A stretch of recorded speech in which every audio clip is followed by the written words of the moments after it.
क्या जीवन में वास्तव में कुछ पाना बाकी है? क्या जो कुछ भी हम साध रहे हैं वह वास्तव में है भी या केवल एक भ्रम है? क्या संसार, प्रयास, उद्देश्य और साधना यह सब केवल मानसिक कलाएं हैं? आज का श्लोक हमें उसी गूढ़ अवस्था की ओर ले चलता है जहां ज्ञानी के लिए कुछ भी साध्य या साधन नहीं रह जाता। आइए इस रहस्यमयी दृष्टि को समझें अष्टावक्र गीता के इस अद्वितीय सूत्र के माध्यम से। यह 18वें प्रकरण का 66वां सूत्र है। इस सूत्र में अष्टावक्र जी कह रहे हैं, जिसने अपने भीतर की वास्तविकता को जान लिया है उस धैर्यवान ज्ञानी के लिए यह संसार, इसकी झलक, कोई भी उद्देश्य या प्रयास, कुछ भी ठोस नहीं रह जाता। वह सबके पार चला जाता है, जैसे आकाश जो सदा एक रस, अचल और निर्विकल्प रहता है। आइए जाने इस सूत्र के माध्यम से अष्टावक्र जी हमें क्या सिखाना चाहते हैं। देखिए, जब कोई व्यक्ति अपनी खोज के अंतिम छोर तक पहुंचता है तब जीवन के सारे उद्देश्य धुंधले हो जाते हैं। साधक से सिद्ध बनने की जो यात्रा है वह धीरे धीरे खोने लगती है। पहले वह संसार को बहुत बड़ा समझता था, फिर समझता है कि यह केवल एक मानसिक कल्पना थी, फिर यह कल्पना भी खो जाती है। जिसे हम संसार कहते हैं वह केवल एक अनुभव है। यह अनुभव मन के कारण है, और जब मन शांत हो जाता है तो यह अनुभव भी समाप्त हो जाता है। ज्ञानी के लिए फिर कोई साध्य नहीं रहता, न कोई साधन बचता है।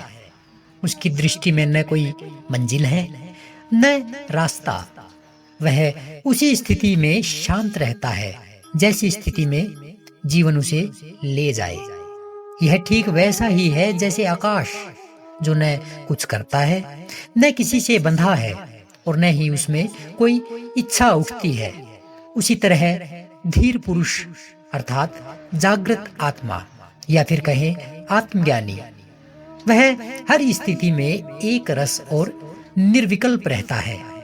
उदाहरण के लिए मान लीजिए कोई बच्चा समुद्र के किनारे रेत का महल बना रहा है। वह उसमें लगा हुआ है, यह उसका संसार बन जाता है। लेकिन एक वयस्क व्यक्ति जानता है कि यह सब अस्थायी है, क्षणभंगुर है। वह केवल देखता है, करता नहीं। ज्ञानी की स्थिति भी कुछ वैसी ही हो जाती है। वह देखता है इस संसार को, पर मन में कोई लालसा रहती ही नहीं, न कोई लक्ष्य रहता है। वह कोई साधना नहीं करता, क्योंकि उसे अब कुछ भी नहीं पाना है, और वह कोई विरोध भी नहीं करता है, क्योंकि खोने के लिए कुछ बचा ही नहीं। न उसको कुछ साधना है और न किसी से बचना है। वह जीवन के हर क्षण में संपूर्ण रहता है, और इस संपूर्णता में ही सबसे गहरी शांति का अनुभव होता है। तो क्या आपने कभी सोचा है कि आप जो कर रहे हैं क्या वह वास्तव में आवश्यक है, या यह केवल एक मन की किसी कल्पना का विस्तार है? क्या आप अपने जीवन की दिशा को लेकर सच में स्पष्ट हैं, या केवल भीड़ की ओर भाग रहे हैं? इस श्लोक में अष्टावक्र जी हमें उस गहराई में ले जाते हैं जहां जीवन के नाम पर कुछ भी नहीं बचता, केवल मौन, शांति और समरसता रह जाती है। अगर यह व्याख्या आपके भीतर कुछ छू गई हो तो इस ज्ञान को औरों तक पहुंचाने में संकोच न करें। इसी के साथ इस सूत्र का समापन हुआ। अगले नए सूत्र में कल फिर मिलेंगे। तब तक के लिए नमस्कार।